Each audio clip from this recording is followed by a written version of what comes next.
প্রিয় দর্শক, আসসালামু আলাইকুম। আপনারা সবাই কেমন আছেন? আশা করছি আপনারা সবাই ভালো আছেন। আজকে আপনাদের মাঝে আরও একটি নতুন ভিডিও নিয়ে হাজির হয়েছি। অবশ্যই আপনারা এই ভিডিওটি শেষ পর্যন্ত দেখবেন।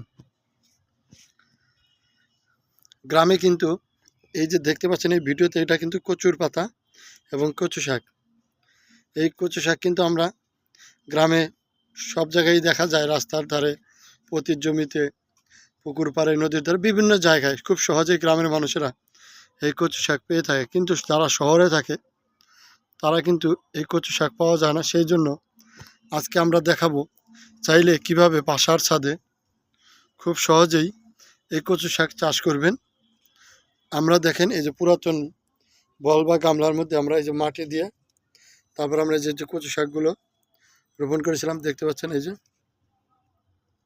এভাবে কচু শাক চাষ করলে যখন এই পাতাগুলো আর একটু বড় হবে তখন কিন্তু এই শাকগুলো আপনারা খেতে পারবেন।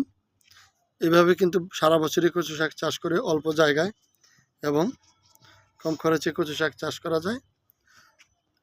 তো যদি আপনাদের কাছে এই পদ্ধতিটি ভালো লেগে থাকে কচু শাক চাষ করার, তাহলে কিন্তু এই ভিডিওতে একটি লাইক দিয়ে চ্যানেলটি সাবস্ক্রাইব করে দিবেন।